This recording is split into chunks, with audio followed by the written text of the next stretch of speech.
Hello aspirants. तो अभी तक हमने जो है 50 डे चैलेंज फॉर यूपीपीसीएस किया था, जिसका प्री का एग्ज़ाम था। तो अभी मैं ज्योग्राफ़ी की जो क्लासेस वो कंटिन्यू करती हूँ। ज्योग्राफ़ी एक ऐसा सब्जेक्ट है जिसमें जनरली लोगों को इंटरेस्ट नहीं आता है, या फिर ज्योग्राफ़ी बहुत बेसिक लेवल पे आपको बताई जाती है, जो आपके मेंस पर्पस से इतना इम्पोर्टेंस नहीं होता उसका। प्री पर्पस ही कंप्लीट हो पाता है, उससे मेंस नहीं हो पाता, जैसे कि आपका ऑप्शनल या फिर। तो मेरा ये फोकस रहेगा कि मैं जो ज्योग्राफी की ये क्लासेस कंटिन्यू करूँगी, ये आपको प्री कम मेंस में दोनों में प्रोडक्टिव होगा। आपके मेंस के लिए भी ये बहुत ज़्यादा हेल्पफुल होगा, मतलब मैं जितनी कोशिश कर पाऊँगी उतना ज़्यादा। ठीक है, तो मैं यहाँ सिलेबस से बताती हूँ। तो सबसे पहले मैं ये 10 टॉपिक्स हैं, स्पेशल 2 पार्ट में। पहले तो ज्योग्राफी डिवाइड हो जाता है, आई होप ये सबको पता हो। अगर नहीं पता हो तो मैं आपको बता देती हूँ। प्रिंसिपल्स ऑफ ज्योग्राफी, भूगोल के सिद्धांत एवं इंडियन ज्योग्राफी, भारत का भूगोल। प्रिंसिपल्स ऑफ ज्योग्राफी, अगर आपने ये सब कुछ कंप्लीट कर लिया तो आपको इंडिया बेस पे लोकल चीज़ें, वहाँ से रिलेटेड चीज़ें, मतलब अगर आपको पता हो कि माउंटेन्स कैसे बनते हैं, माउंटेन का फॉर्मेशन कैसे होता है, तो फिर इंडिया में जो माउंटेन्स होंगे आप उनको डिवाइड कर पाएंगे, उनमें डिफरेंस क्रिएट कर पाएंगे और उनका ओरिजिन कैसा हुआ ये भी जान पाएंगे। तो आज से हमारी ज्योग्राफी की फोकस्ड क्लासेस होंगी। इसमें आपको मेंस पर्पस से ये बहुत ही हेल्पफुल होंगी। मतलब मैं कोशिश करूँगी कि मैं आपको 100% बता पाऊँ। इवन अगर करेंट्स में भी कुछ होता है तो वो भी मैं आपको रिलेट कर पाऊँ। ठीक है, तो सबसे पहले हम जान लेते हैं कि ज्योग्राफी के 10 टॉपिक्स कौन कौन से हैं। भू आकृतिक विज्ञान। भू आकृतिक विज्ञान में मतलब हमारे इंग्लिश में जियोमॉर्फोलॉजी। भू आकृति में आपको स्थलाकृति कौन सी दिख रही है, कैसे बन रही है, लैंड एरिया पे जो भी स्ट्रक्चर्स हैं, फॉर्मेशंस हैं, उसके बारे में ब्रीफ नॉलेज। माउंटेन्स आ जाएंगे, प्लेट्यूज आ जाएंगी, लेक्स आ जाएंगी, रिवर्स आ जाएंगी, है ना, ये सब कुछ एट्सेट्रा। सेकंड आएगा हमारा जलवायु विज्ञान, क्लाइमेटोलॉजी, जलवायु विज्ञान। आप किस एटमॉस्फेयर में रह रहे हैं, और एटमॉस्फेयर जो है हमारा लैंड एरिया से लेकर ऊपर तक इक्वल तो नहीं है। आप कहीं पे देख रहे हैं एरोप्लेन अब हर एरिया में तो नहीं चल सकता, उसका भी एक है। आपने ओजोन लेयर सुना होगा, आपने स्ट्रेटोस्फेयर सुना होगा, टोपो है ना, टोपोस्फेयर सुना होगा, ये सब इसका पार्ट है। जलवायु, कैसे हमारी एयर बनती है, एयर की फॉर्मेशन कैसी है, कैसे वो चलती है, कैसे वो इफ़ेक्ट डालती है, कौन कौन से स्ट्रक्चर्स बनाती है, ये सब कुछ हमारा क्लाइमेटोलॉजी में आ जाएगा। थर्ड आएगा हमारा समुद्र विज्ञान, ओशियनोग्राफी। अभी आप देख रहे हैं लैंड एरिया और एयर एरिया के बाद अब सबसे ज़्यादा जो किसी भी कंट्री का जो मेन पावर माना जा रहा है वो ओशियन पे माना जा रहा है। ओशियन अगर आपकी जो फोर्स है वो अगर स्ट्रॉन्ग है तो समझ जाइए आप सबसे ज़्यादा स्ट्रॉन्ग है। तो ओशियन समुद्र विज्ञान हो जाएगा। फोर्थ आ जाएगा हमारा जीव विज्ञान, बायोज्योग्राफी, जीव विज्ञान, जिसमें इन्वायरमेंट वगैरह भी आप देख लेंगे, हमारे कैसे जीव जो हैं वो वर्क करते हैं, उनके लिए कौन कौन सा एटमॉस्फेयर उनके सिचुएशन से रिलेटेड है ना, कैसी सर्कमस्टांसेस बनती हैं। पर्यावरणीय भूगोल, इन्वायरमेंटल ज्योग्राफी। मानव भूगोल में संदर्श, पर्सपेक्टिव इन ह्यूमन ज्योग्राफी। अभी इन सब का ये तो सिर्फ ऑप्शनल के लिए था, बट अभी जीएस पेपर में भी ये काफ़ी रेलिवेंट माना जाने लगा है, यूपीसीएस वगैरह में, तो उस पर फोकस हो जाएगा। सेवन्थ है आर्थिक भूगोल, इकोनॉमिक ज्योग्राफी। जो भी आपके आसपास कंपनीज बन रही हैं उन कंपनीज़ के लिए बेसिक नीड्स क्या हैं। अब कोल माइंस कहीं भी नहीं मिल जाएगा आपको, सीमेंट के लिए कहीं भी स्टोन्स नहीं मिल जाएंगे आपको, कहीं पे भी वाइट स्टोन, मतलब कुछ भी सीमेंट से रिलेटेड कोई भी आप कंपनीज़ देख रहे हैं, इलेक्ट्रिसिटी प्रोडक्शन जो हो रहा है वो कहीं भी तो नहीं सेटअप किया जा सकता। तो ये कहीं ना कहीं हमारी इकोनॉमी ज्योग्राफी में आ जाता है। अब ये ऐसे इंपॉर्टेंट हो जाएगा कि जनसंख्या एवं बस्ती भूगोल। आपने स्ट्रक्चर देखा होगा, कहीं पे हमारे जैसे माउंटेन एरिया में आपने जो घरों की बस्तियां देखी होंगी वो बहुत डेंस नहीं है, कहीं पे इतना दिखेगा 3 किलोमीटर के एरिया में दिखेगा, फिर 10 किलोमीटर एरिया में दिखेगा, ठीक है। वहीं जब आप लैंड एरिया में आते जाएंगे तो आपको जो गैंगेटिक एरिया है रिवर्स के आसपास, वहाँ पे आपको डेंस बस्तियाँ दिखेंगी, है ना। चंडीगढ़ को एक स्ट्रक्चर बेस पे बनाया गया, कहीं पे कोई बस्ती ट्रायंगल बेस पे होती है। तो ये सारी चीज़ें जनसंख्या में बस्ती, भूगोल में आता है पॉपुलेशन एंड सेटलमेंट, कैसे पॉपुलेशन है, किस बेसिक स्ट्रक्चर पर ये सेटलमेंट करती है, क्या क्या बेसिक नीड्स हैं। उसके बाद हमारा आ जाएगा प्रादेशिक आयोजना, रीजनल प्लानिंग, फिर आएगा 10th जो है मानव भूगोल में मॉडल, सिद्धांत एवं नियम, models, theories and laws in human geography. अभी आप पीसीएस के पेपर में देखें या यूपीएससी एग्ज़ाम में देखें, जनरल चीज़ें नहीं आती हैं। आपने कॉपन्स की थ्योरी, आपने बहुत सारी थ्योरीज मॉडल पढ़ रहे हैं, एटमॉस्फेयर से रिलेटेड भी आती है ना, तो अब ये बहुत रेलिवेंट हो गया एग्ज़ाम के पर्पज़ से, चीज़ें काफ़ी डीप हो रही हैं। तो अब हम इस पे वर्क करेंगे, तो 1 बाय 1 टॉपिक पढ़ेंगे और हर टॉपिक को काफ़ी डीपली पढ़ेंगे, जो कि आपके मेंस में भी इम्पॉर्टेंट होगा। साथ में मैं आपसे जिस टॉपिक के बारे में बात करूँगी उससे रिलेटेड जो भी मेंस में क्वेश्चंस आए होंगे या फिर प्री में आए होंगे, हम उसके बारे में भी 2-4 क्वेश्चंस जो है वो डिस्कस कर लेंगे। इससे हेल्प क्या होगी, आपको एक रिलेट कर पाएंगे और आपकी जो एग्ज़ाम पर्पस है वो भी फुलफिल हो पाएगा। अगर पीसीएस का आप एग्ज़ाम दे रहे हैं तो ये ज्योग्राफी ऑप्शनल के लिए बहुत इंपॉर्टेंट हो जाएगा। ओके, तो हम स्टार्ट करते हैं फर्स्ट टॉपिक से। हमारा जो फर्स्ट होगा वो होगा भू आकृति विज्ञान, जियोमॉर्फोलॉजी। ओके, तो हम जियोमॉर्फोलॉजी को जो है स्टार्ट कर रहे हैं। तो भू आकृति विकास के नियंत्रक कारक, फर्स्टली इंट्रोडक्शन अगर देंगे तो हमारे, मैं हिंदी में इसलिए बता रही हूँ, सच बताऊँ आपके पास इंग्लिश से बहुत ज़्यादा सोर्सेज हैं। इवन जब मैंने प्रिपरेशन करी तो इंग्लिश में इनफ सफिशिएंट सोर्सेज हैं, ठीक है, लेकिन हिंदी वालों को बहुत प्रॉब्लम होती है। तो आई थिंक कि मुझे हिंदी में हेल्प करनी चाहिए, ठीक है। इंग्लिश में भी रहेगा, बाइलिंगुअल रहेगा, दोनों को हेल्पफुल होगा, बट हिंदी मेन फोकस है इसमें। भूपृष्ठ पर अनेकों प्रकार की भू आकृति पाई जाती है। मैं आपने लैंड एरिया में देखा होगा कई टाइप्स की, मतलब अगर आप जिस अभी भी प्रेजेंट में भी जिस आप एरिया में बैठे हो, अगर आप टाइल्स वाले एरिया में नहीं बैठे हैं, जनरली अगर आप घर से बाहर निकलते तो आपको लैंड एरिया काफ़ी, कहीं आप कहीं डाउन, अप डाउन, कहीं पे बहुत ज़्यादा गड्ढा दिखेगा, कहीं पे बहुत ज़्यादा ऊपर, ऐसे ऊपर सा एरिया दिखेगा, है ना। तो कई टाइप के होते हैं, जैसे आप देखेंगे land area, ocean, mountain, plateau, land area, है ना, डेल्टा, डेल्टा जो कि रिवर्स से बनता है। ऐसे टाइप के आपको स्ट्रक्चर्स दिख जाएंगे, लैंडफॉर्म्स दिख जाएंगे। इन्हीं लैंडफॉर्म्स को 1919 में R.D. सेल्सबरी ने डिवाइड कर दिया, 3 मेन पार्ट में डिवाइड किया इसको। अच्छा, ये जो पार्ट है ना, इसको भी याद रखना है।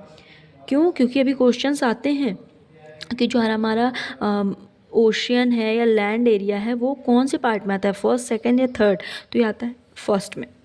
सेकेंडरी में कौन कौन सा आता है, माउंटेन, प्लेट्यू एंड, अच्छा ये कैसे, आपको भी पता है जब बिग बैंग थ्योरी हुई तो हमारा जो अर्थ बना, अर्थ की ओरिजिन तो स्टार्टिंग में सिर्फ या तो लैंड एरिया था या तो पानी था।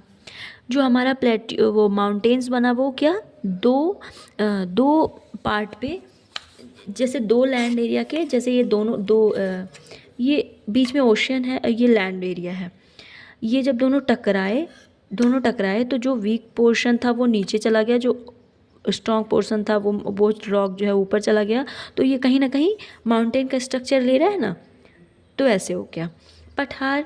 अब जो एरिया तो बहुत उठ गया वो तो माउंटेन एरिया में कन्वर्ट हो गया, बट जिस माउंटेन का जो चोटी है, पीक है, पॉइंट है, वो अगर इस तरह हो गया तो उसको प्लेट्यू बोल दिया।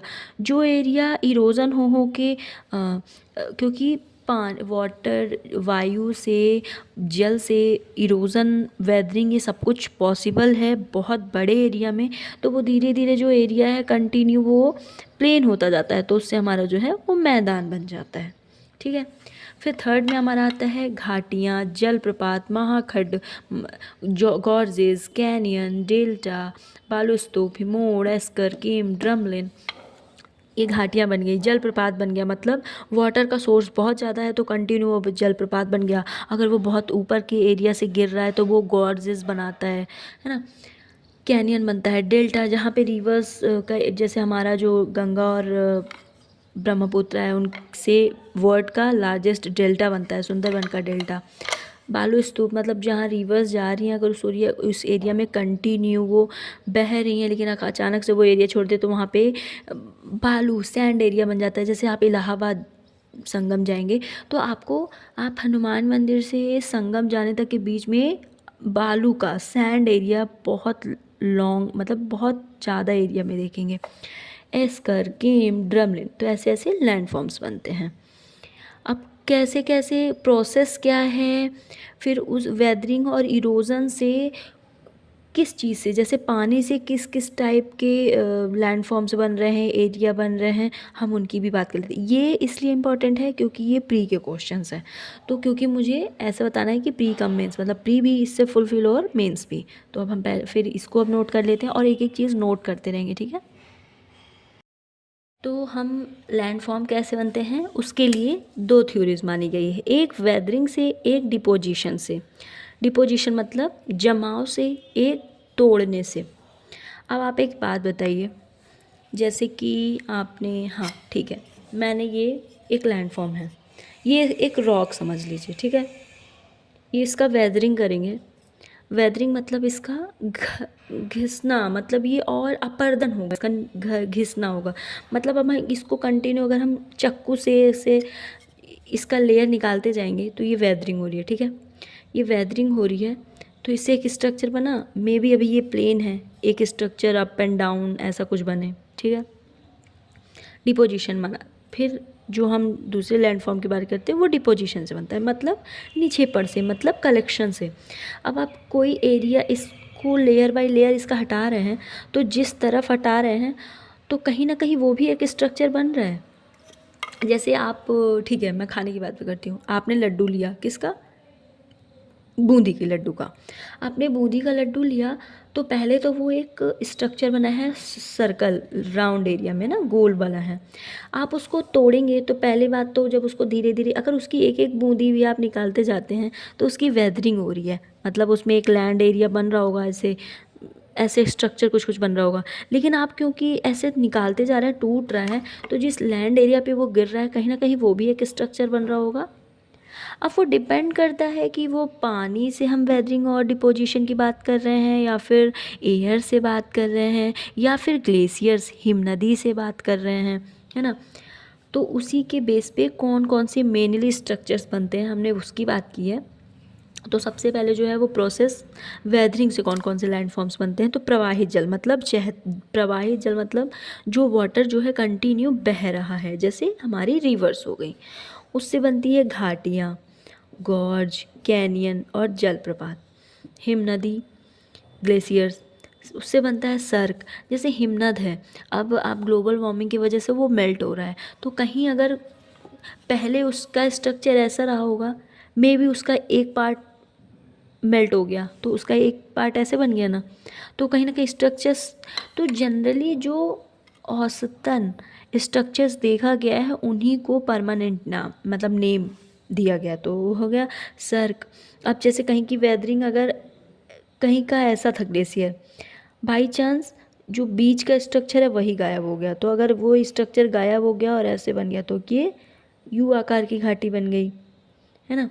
लटकती, मे भी पहले ये ऐसी थी, मे बी ये यहीं से टूट जाए और ऐसे हो जाए तो ये लटकती हो जाएगी।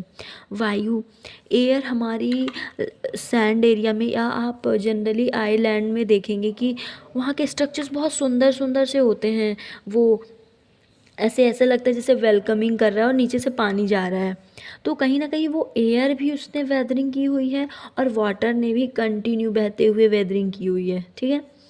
महासागरीय तरंगे, ओशियन की जो करेंट्स आती हैं, भूमिगत जल, आप पानी को ही देखिए, आपके घर से, अगर आपके घर के आसपास जो ड्रेनेज सिस्टम ना बना हो, तो आप जनरली पानी निकाल के एक मिट्टी लैंड एरिया में ही आप पानी डालना। आप पानी डालेंगे तो देखेंगे एक स्ट्रक्चर सा बनता जाता है, ठीक है, तो वो भूमिगत जल से। फिर हम डिपोजिशनल निक्षेपण की बात करते हैं। जल से बाढ़ का मैदान बनता है। अब मैंने बताया आपको कि कंटिन्यू पानी बरस मतलब बारिश हो रही है, कंटिन्यू पानी बह रहा है, जैसे कि बिहार की शोक नदी शौरो ऑफ बिहार सोन नदी मानी जाती है, ठीक है, तो मानी जाती है, तो कहीं ना कहीं फ्लड लाती है, इसी वजह से तो सौरो मानी जाती है। जब किसी एरिया में, जैसे इलाहाबाद में जब हमारा रेनफॉल का सीज़न होता है, वर्षा का समय होता है, बारिश का मौसम होता है, तो आप देखेंगे हमारे जो वहाँ पे ऐसा प्राचीन समय से एक मान्यता है कि हनुमान जी को गंगा जी नहला के जाती हैं। अब वो कैसे नहला के जाती हैं? अचानक से तो गर्मी में पानी आता नहीं है, बारिश होती है, फ्लड एरिया मतलब उस वाटर एरिया सोर्स बढ़ता है, और वो तो कहीं ना कहीं वो बाढ़ का मैदान बना ना।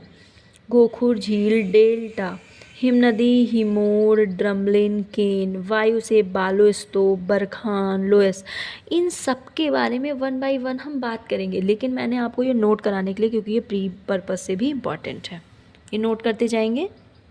जो भी हमें स्थल खंड या स्थल रूप दिखाई देते हैं लैंड फॉर्म पे, लैंड एरिया पे, उस पे मेन फोर्सेस का वर्क करता है। वो फोर्सेस टू टाइप्स का होता है, एक होता है इंडोजेनेटिक अंतर्जात, एक होता है बहिर्जात एक्सोजेनेटिक। अंतर्जात मतलब जो इंटरनली वर्क करता है, इंटरनली प्रेशर डालता है लैंड फॉर्म्स क्रिएट करने में, और एक होता है बहिर्जात जो कि आउटर लेवल पे जो भी वर्क करता है। इंडोजेनेटिक को टू पार्ट में डिवाइड कर देते हैं, एक होता है पटल विरूपणी, दूसरा होता है आकस्मिक अंतर्जात। पटल विरूपणी मतलब डायस्ट्रॉफिक फोर्सेस, आकस्मिक मतलब सडन इंडोजेनेटिक फोर्सेस। अब आप देखेंगे, आप देख पा रहे होंगे भूकंप और ज्वालामुखी, भूकंप, अर्थक्वेक और वोल्केनो, आपने देखा होगा इनका कभी भी टाइमिंग फिक्स नहीं होता है, ये अकस्मात सडन होता है। कहीं सडन आपके एरिया में जो है अर्थक्वेक आने लगता है, जैसे दिल्ली वगैरह में कैसे आने लगता है ना, जो वोल्केनिक इरप्शन कोई टाइमिंग फिक्स नहीं होता है, एक्टिव वोल्केनो होता है, सुषुप्त वोल्केनो होता है, इस वजह से। पटल विरूपणी मतलब डायस्ट्रॉफिक फोर्सेस, तो ये भी टू पार्ट में डिवाइड हो जाता है, एक होता है महादेशजनक मतलब एपिरोजेनेटिक, दूसरा होता है पर्वत निर्माणकारी मतलब जिसमें हमारे पर्वत बनते हैं, वो होता है ओरोजेनेटिक फोर्सेस।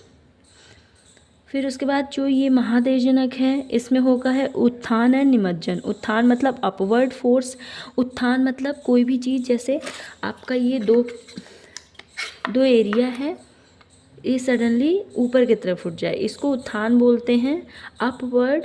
और ये एरिया अगर ये डाउन हो जाए तो इसको बोलते हैं डाउनवर्ड फोर्स और सबमर्जेंस, ठीक है। उसके बाद जो होता है पर्वत निर्माणकारी, उसमें आता है, वो भी दो पार्ट टाइप से डिवाइड मतलब डिस्क्राइब होता है, एक होता है तनाव, एक होता है कंप्रेशन संपीड़न। तनाव टेंशन, तनाव में क्या होती हैं चीज़ें, प्रेशर डालती हैं एक दूसरे की तरफ, तो जब कोई भी चीज़ प्रेशर डालेगी तो या तो वो तोड़ेगी, या फिर फॉल्ट मतलब या तो वो क्रैक होगा, या तो वो टूटेगा, भ्रंश होगा, फॉल्ट होगा, है ना। तो टेंशन हो जाता है तनाव। दूसरा है संपीड़न मतलब कंप्रेशन मतलब कहीं ना कहीं फोर्स, तो क्रिस्टल बेंडिंग हो जाती है उसमें। तो जो कंप्रेशन पड़ता है उस बेस पे वार्पिंग संवलन होता है, और वो संवलन मतलब ऐसे एक एरिया दूसरे एरिया से दूर जाना, और वलन मतलब कहीं ना कहीं फोल्डिंग, चीज़ों की फोल्डिंग होती है। जैसे पेपर की अगर फोल्डिंग, अगर एरिया किसी एरिया का फोल्डिंग हो रहा है, अगर वो ऐसा है फोल्डिंग हो रहा है, तो कहीं ना कहीं उसमें मुड़ाव आएगा, है ना, वो ऐसे मुड़ जाएगा, जिसमें भी माउंटेन का एक एग्जाम्पल्स बहुत सारे बन जाते हैं, जो कि हम वर्ल्ड मैप में देखेंगे, इंडिया में भी देखेंगे और वर्ल्ड मैप में भी देखेंगे। तो पहले इसको नोट कर लेंगे। ओके, तो अब हम जो स्टार्ट करेंगे यहाँ से, तो सबसे पहले हम फोल्ड से स्टार्ट करेंगे।